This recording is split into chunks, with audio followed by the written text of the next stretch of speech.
Welcome back, family. Welcome back to CCH 360. We're very happy to see everyone here. And today we have a very special guest here. We have the Breath Master. This gentleman is from a very small town, about an hour and a half away from me. And I was so fortunate to find him through Marcus Brimage, the yoga ninja. One day they were talking on the phone and I was overhearing the conversation. And I was like, you know what? I got to meet this gentleman. So he happened to come down south for a while. He's originally from the area, so he returned home, but he resides up in Maryland. So I got to meet him, and we had such a phenomenal time together. He was nice enough to take me through a Breath Master lesson, introductory lesson. We went walking through a wonderful park, visited a little small island, a hidden jewel that he didn't even know was there. And his wonderful wife was happy enough to meet us and more welcoming enough to actually prepare us for one of the most wonderful, wonderful meals that I've had in such a long time. So here we have today Mr. Aaron, the Breath Master himself. I'd like to welcome him to Tai Chi 360, which is our online community, a resource center that we built, and we specialize in holistic health and wellness. And I said, why not have this coach come on and share with our community what he has shared with so many people in his. So if you would, brother, go ahead and pick up and introduce yourself and let everyone know what you have to offer the community. First off, let me say thank you for this opportunity to share, and you all opening your space up for, a few little modest things that I have to offer. I am self-titled the Breath Master because I got on this path toward basically mastering the process of life. And at this iteration, it kind of started basically with my mom, losing my mom to cancer, God rest her soul, back in 1989. And I asked Creator, the universe, however you want to term it, for a way of avoiding that and other maladies for myself and whatever I needed in order to be able to help my loved ones and whoever else would listen to do the same. And the first thing that was given to me was that cancer cannot survive in an oxygen-rich environment. And being the very simple-minded guy that I am, I just deduced that I needed to breathe deeper and fuller and get more oxygen in my body so as to not have that issue. Lo and behold, I found out that oxygen is the catalyst for everything in life. It's the thing that gives us life. It's the catalyst at the moment that we come out of the womb for giving us the life force in this vehicle that carries our spirit throughout this thing called life.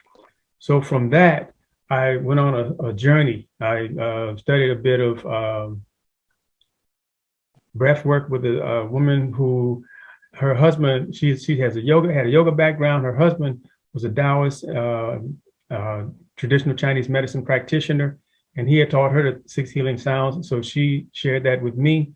And further on down, the journey, I began to really get into the breath when I got introduced to Kemetic yoga, and the fact that that form of yoga is even more intrinsically ties the movement more intrinsically to the breath, even more so than I would say, well, probably close in alignment with Kundalini as far as movement with the breath. Unlike so many other forms where people just move and they breathe, and even though that's the principle, a lot of people don't adhere to it as readily. So from that, I started keying in on the breath, and I wound up developing my own little movement because being very practical, I realized that all movement, we're breathing all day long, and you can, link breath to every movement. And I went on that journey being, some would say kind of OCD, but, really just paying close attention to detail. And then I figured out after listening to Bruce Lee's story that the journey is not about mastering any particular thing other than the process of life. And that as we move from this form to that form, this modality to that modality, the primary thing that's key and that's linked through all of them and that we're doing all the time, as long as we're alive, is breathing. So I modeled my movements after the natural flow and movement that we have throughout the course of the day. And basically, I mastered the breath. And the principle that I discovered was that when you look at the masters, as Bruce did, you learn that all of them started with a basic principle. And that foundational principle was what they built on.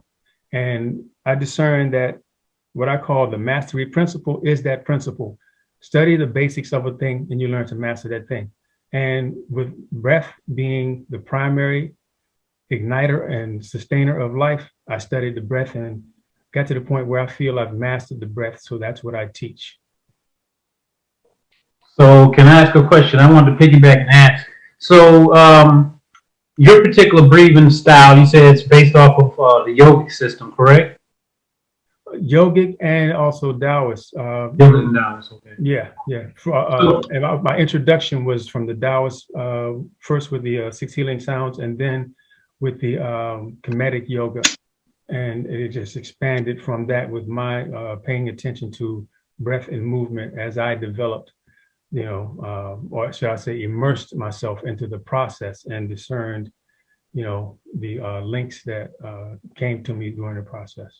So would it be fair enough to say that it's a type of Qigong system? I was very keen on not trying to label it because I didn't want to say that it was something and then not have been grounded in that thing and have someone who is an expert or a practitioner of that thing come along and look at me and say, you know what, you're adulterating what we're doing and, you're just not right. I didn't want to do that. But invariably, as I was explaining myself to a guy who practiced Qigong some years ago, I was like, I don't do Qigong, I do this. I said, it has the same principles, yoga, as Tai Chi, Qigong, and yoga, as far as the breath and movement and, the whole movement meditation thing, but it's not Qigong. And he said, you're practicing Qigong. I said, okay. Right. I just asked that because basically we call Qigong just breath work, working the breath, so. Yes. And one last question, I'll let somebody else ask. So who is this practice for, or who is it not for? It's for every body. In other words, the breath is something that is intrinsic for every living body. So every living body really would be enhanced as far as the life experience through mastering the breath. So it's for every body. Thank you very much. Well, I have a question. What would you say is the biggest benefit of learning your technique? I think the biggest benefit is very simple, and it allows everyone, to benefit from increased health and wellness. And also, if a person decides to study a different art, a different type of meditation, a different type of movement, it will give them more than a leg up, if you will. For instance, if you are studying martial arts and you're just getting introduced to martial arts, but you have a background in mastering the breath, you're going to be way more fluid in that process than you would if you didn't have this background. And if you happen to be practicing martial arts already, this will enhance your ability to move more fluidly, and just embrace whatever it is that you happen to be practicing, because it's very practical, very simple, and it aligns with the body and movement. Basically, it's an extension of biomechanics and kinesiology, if you will. So I'll say, like, later on in my career, I was actually an MMA fighter. Later on in my career, I started using breath work and started using more meditation while training and practicing. That helped me along at the end of my career. So would you say that, so I would agree that breath work would help athletes, not just, fighters, but any type of athlete, as well as just any normal person. But would you say that your breathwork techniques is a form of meditation, or would you separate it from meditation and just it will be a good complement to somebody's meditation practice? Well, I would venture to say that given everyone's background on this call, even though I don't know everybody, you already know that the breath is meditation. Anytime you focus on the breath, you slow the breath, you're going to automatically go into a meditative state. And as far as biomechanics are concerned, when you inhale fully, you basically are getting more oxygen into the body, into the organs, and each of the organs, according to traditional Chinese medicine and other modalities, each organ houses the energy for a given emotion. So when you inhale fully, the diaphragm is going to press down on those organs.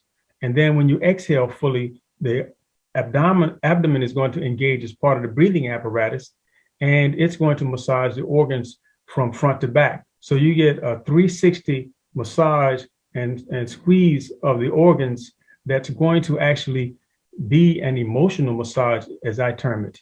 And also from that, you have, whenever you're breathing up here, shallow breathing, you basically staying in the fight or flight mode. So when you breathe and carry that diaphragm into the lower regions of the abdominal cavity, you are moving into the area of the lungs that I call relaxation meditation. Some others may say rest and relaxation. So without even calling it meditation, it automatically facilitates meditation. And it enhances I was about to say, it enhances any type of meditation that you're already doing. Right. I think that is good that you don't necessarily label it meditation, because a lot of people shy away from meditation because they don't necessarily understand what it is. But just a simple, like you said, using your full lung capacity to breathe in and out is a form of meditation that reaps like so many benefits that people don't understand. But if they just learn to fully breathe with even the bottom half of their lungs, then they will start to be more relaxed. They won't be so anxious. They won't be so stressed out because they're using a full capacity of what, you know, they were blessed with, what God gave them. And it does relax them. It helps them more. It helps them get out of their head more and be more conscious of what's happening inside of their body. I'm glad you said that, and especially that last part, because as I shared with Sifu Lester, one of my mantras is that through mastering the breath, I get people into their body so they can get out of their mind and into their spirit. So how long would you say it took you to get to the point where you felt like you could call yourself the breath master? Because a lot of people also shy away from wanting to call themselves masters, or either people jump to assume that they're a master. But how long, because you said 1989, correct? When your mother unfortunately passed away. So how long did it take you along that journey? And I know life is still a journey, but how long did it take you before you reached that point where you felt like that you would be able to call yourself the breath master? It's an interesting question from the standpoint that I didn't really look at the timeline. And so over time, after probably a decade or so, I developed what I call the Breath Master technique in 2007. And I immediately, or not immediately, but within 2 years, I wanted to start to share this information with others. And I went online and I was going to set up my website as breathmastery.com. Lo and behold, there was another gentleman, Dan Brule, who already had that moniker. So I couldn't do that. And, so I still said that what I was teaching was breath mastery, but then later on I dropped the Y and said, because the technique that I developed, I call it the Breath Master technique. So after a given point, when I decided to teach other folks and give them the title of Breath Master, I realized that I had to kind of separate myself from them. So I said, okay, I'm teaching others to become breath masters. So I am the Breath Master. So I claimed that name probably about 3-4 years ago, just kind of organically through the process, not with any real intention, but just a realization organically. Mm-hmm. I have a question. You talk about your technique and the movements. Are there particular movements or postures that are more beneficial with the breathing than others? Or is it just like a form? Basically, we move in alignment to the natural flow. Okay, so there are three. I keep everything real simple, and so we basically are in three body postures, and then there are various forms of that. Where throughout the course of the day, we start our day out with lying in bed, right? Then we, before we even stand up, we sit on the side of the bed, and then we go to work, we're sitting in chairs and so on. Everybody here is sitting right now. That's one of the body postures. Then there's standing, and standing also includes walking and moving, moving around and so on, including running as well. So and all of those things we're moving. So in every movement, if you slow the movement down and you activate the breath, because looking at the biomechanics, anytime you're inhaling, you're expanding, the lungs are expanding. So any type of opening and expanding movement, you inhale. Then any type of contractive and or compressive movement, you exhale. And that basically is how you wind up being able to align the breath with movement. For instance, I have a movement that I call get-ups. And basically it's getting up out of a chair, sitting down in the chair. And any movement that you do repetitively, you basically can do an exercise. So if you sit down and get up 1,000 times and you apply the breath with that movement, you're going to get massive benefit from just sitting up. Getting up out of the chair and sitting down. As effective, I would venture to say, as doing 1,000 sit-ups.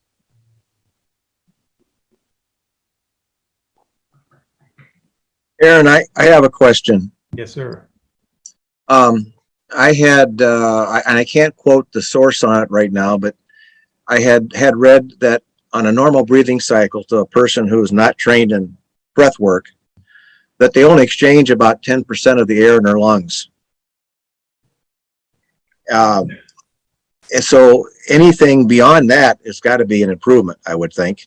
And if you get close to 100% exchange, it's got to be tremendously great in value. Yes, sir. I don't know about the percentage, but I do know that there are people who are doing 10% or less. And a lot of times you sitting beside these people and you hear them going,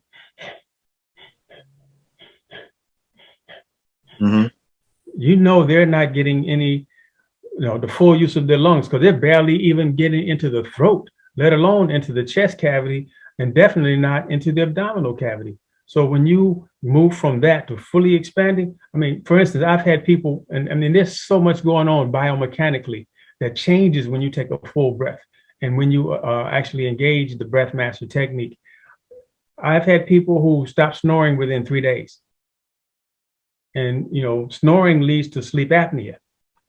So the thing is, it depends on how consistent you apply. You already know any given technique as far as how effective it's going to be in a long or short term. So if a person is consistent with it, you can get over sleep apnea probably within a couple of weeks, because snoring leads to sleep apnea. So if you are able to reverse snoring within 3 days, if you are assertive and consistent with this practice, you probably can get rid of sleep apnea within a matter of weeks. Well, I would expect that, as well as increasing the oxygen content per breath, you also increase your exchange of unwanted byproducts also. Well, let me just explain the technique so we can get a clear picture. The first thing that I learned that really caught my eye and stimulated my thought process was the cleansing breath. In the process of teaching us various movement and teaching us how to link the breath to movement. And let me also say that my instructor was Master Yasir Ra Hotep of the Yoga Skills Comedics Yoga School. And in teaching that cleansing breath, he explained that a person who may have smoked for 10, 20 years and stopped 5, 10, 15 years ago, using the cleansing breath, they wind up exhaling nicotine, tar, or whatever debris that may have settled in the lower recesses of the lung and has been sitting there for all of that time.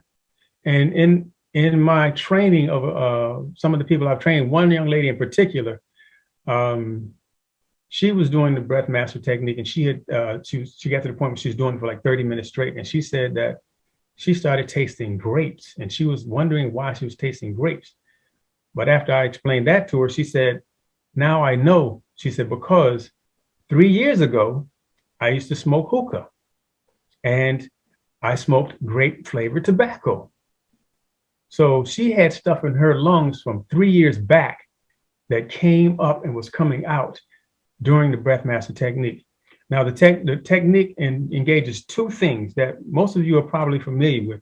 One is the Taoist practice called tongue placement. And I later learned that's also called the Kujari Mudra, where you place the tip of the tongue to the roof of the mouth and you curl it back and you maintain contact with the roof of the mouth.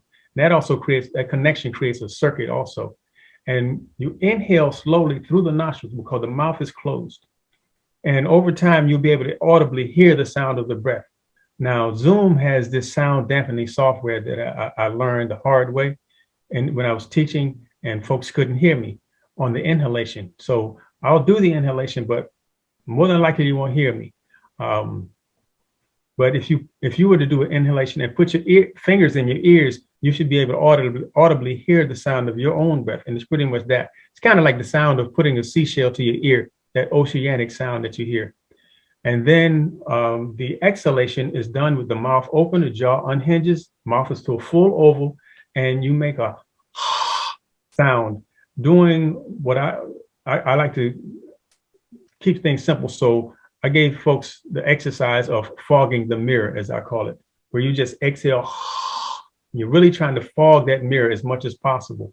So that sound of the letter H in front of the A actually engages the abdominal muscles in a way that likening to when you were in elementary school and they told you, use your lips to make the sound buh, use your teeth and your tongue to make the sound the.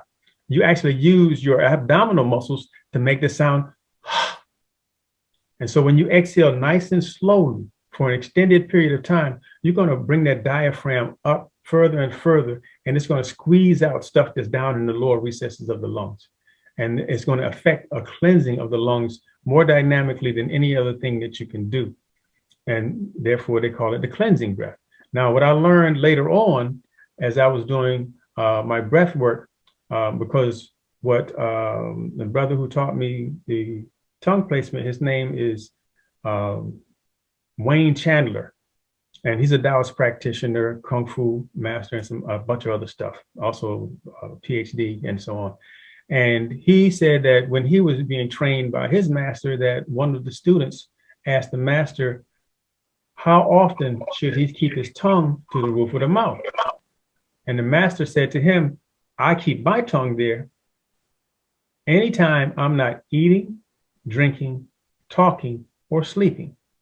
So basically all the time. So in my adapting and aligning with that, I was keeping my tongue to the roof of my mouth all the time. And then when I wound up in some of my practices doing the cleansing breath, I was alternating from putting my tongue to the roof of my mouth and then doing the cleansing breath. And what I found is that the curling of the tongue, because the back of the tongue is attached to the top of the trachea. It actually opens the trachea up for more oxygen, more open space for oxygen to get in. So that in turn allows you to get more oxygen in. So as the cleansing breath allows you to exhale more from the recesses of the lung, more carbon dioxide and sediment, the inhalation is enhanced by curling the tongue and maintaining contact with the roof of the mouth. So after a while, I was like, you know what? This is allowing me to master the breathing process and to increase my flow and my movement more dynamically, and to even extend it to the point where sometimes I would really slow the breath. And instead of doing one movement 5 to 10 times, I would wind up doing it 3 to 4 times and have even, in my opinion, more effectiveness. Because also when you slow the movement down, and you're engaging muscle, you're actually isolating tension in the muscle. So you have isotoning and isometric tension happening in the muscles that really strengthens the muscles in a different way than continuous movement, repetitive movements at a faster pace. A person starting in your technique today, what's the timing approximately to, get to 80-90% effectiveness? Instantly, Depending upon the individual.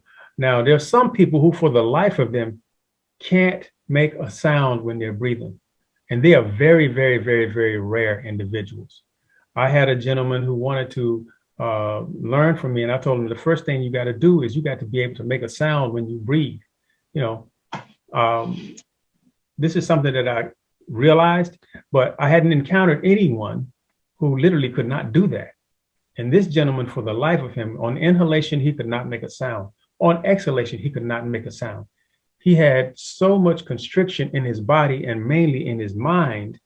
He's very intellectual, got a lot of intellect, but when it came to basic practical application of, movement and his breath to his body, he just couldn't do it. It wasn't in his spirit, So I told him, I said, I'm sorry, I can't teach you because I can't put more into you than you can contain. I will not teach someone lesson 4 and 5 if they haven't gotten lesson 1 and 2 or 3. So, but it's such a simple technique. So what I would like to do is give you the opportunity right now. So everyone, flow with me. Place the tip of the tongue to the roof of the mouth. Mouth is closed. Curl it back nice and gentle. Everything is gentle. Jaws nice and light. Inhale through the nostrils, nice and slow, filling the abdomen up first and then allowing the chest to expand out.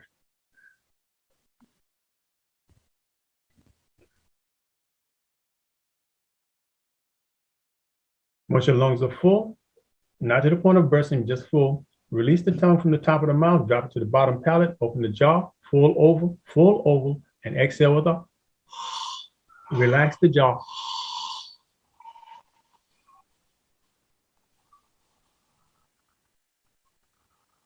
Curl it back once again, mouth closed, inhale through the nostrils, nice and light.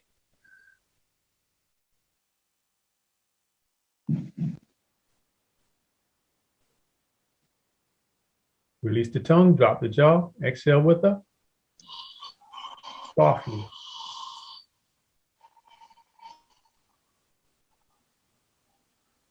So feel the abdomen tightening. Once again, curl the tongue back, nice and soft. Inhale through the nostrils, allowing the abdomen to expand. In the chest.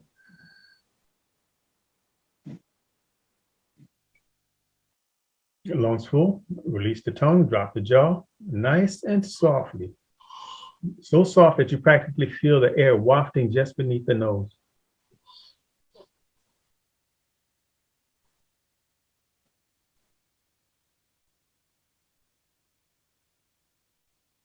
Anyone care to share what they just experienced?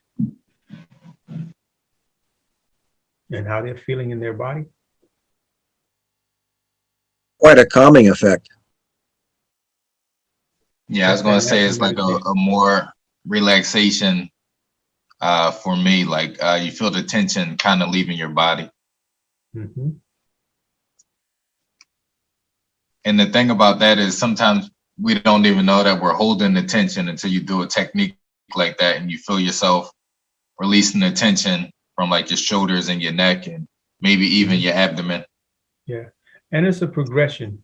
So like the first breath, you're going to exhale so much.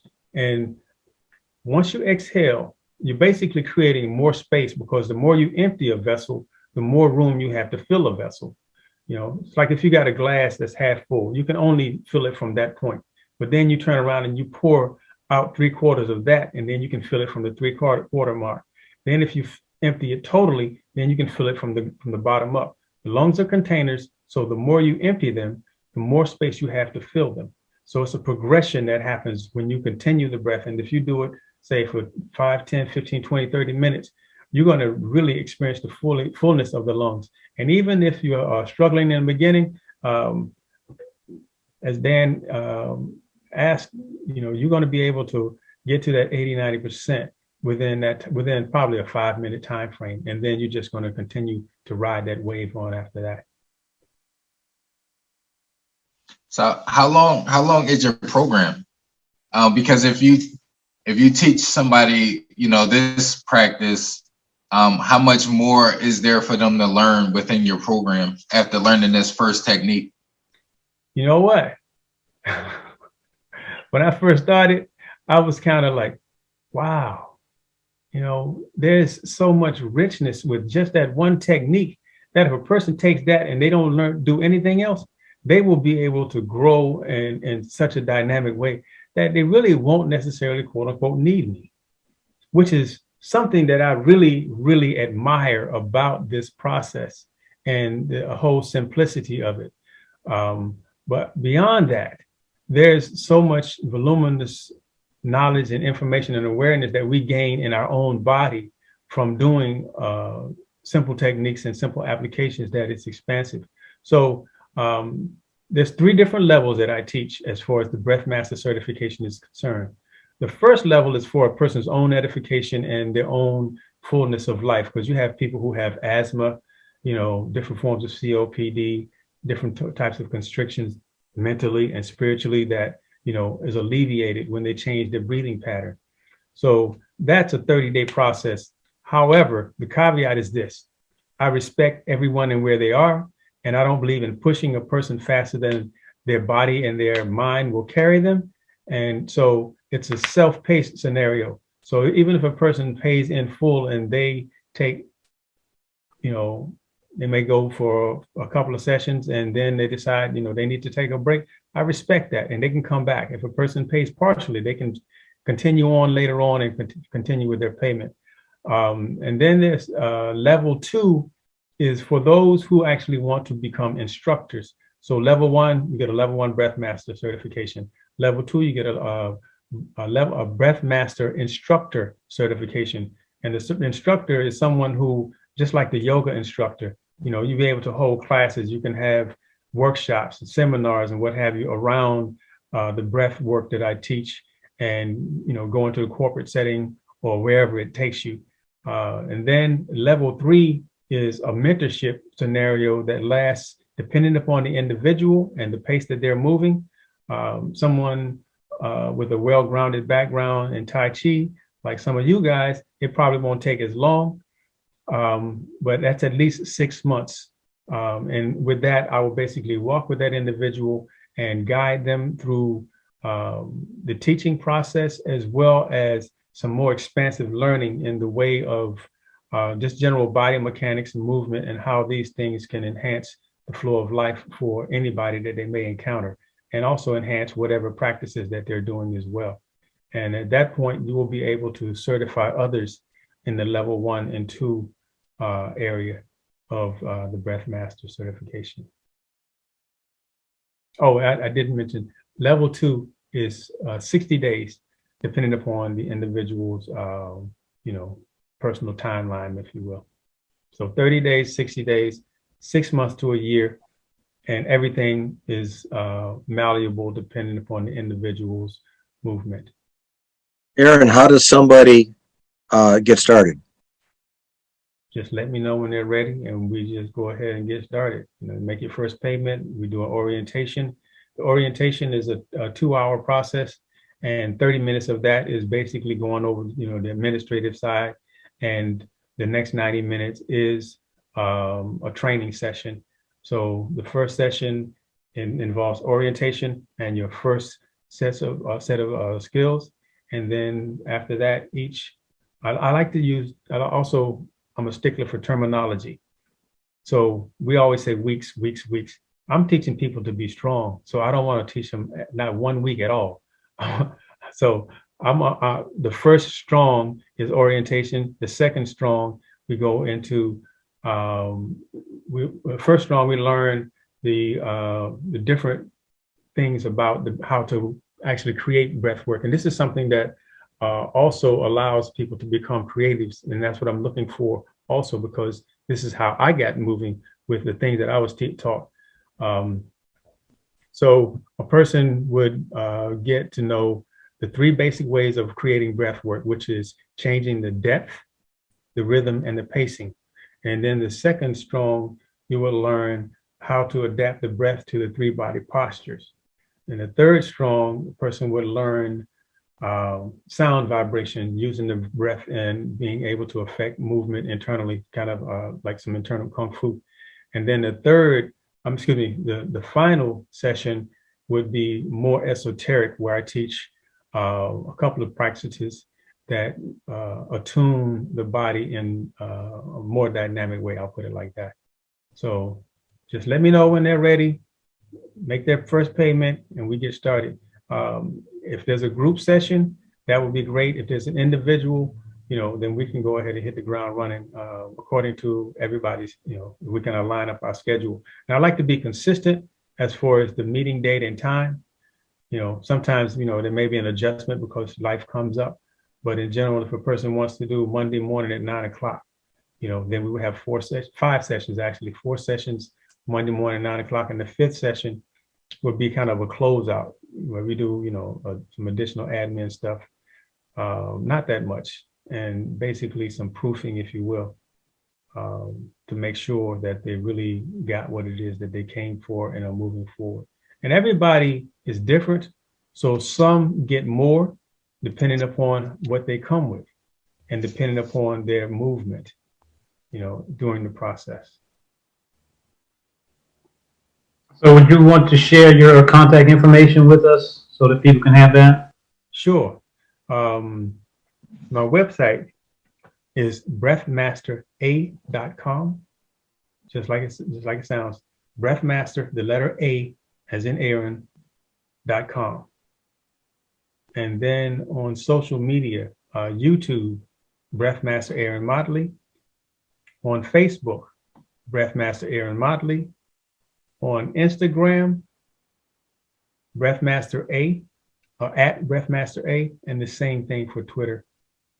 I have a Patreon, but I have to look at the link because I just started working with that.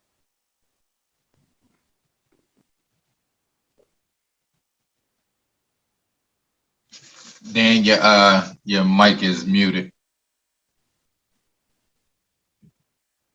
I'm sorry, Aaron. For anybody that's watching this video, would you spell your last name also for them? Oh, Mottley, M-O-T-T-L-E-Y. Thank you for that. So it's M-O-T-T-L-E-Y.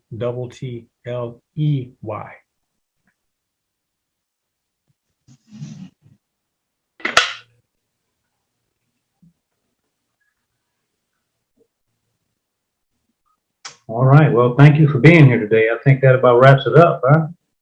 Anybody have any more questions they want to share? Are we good? I think you said everything. I know.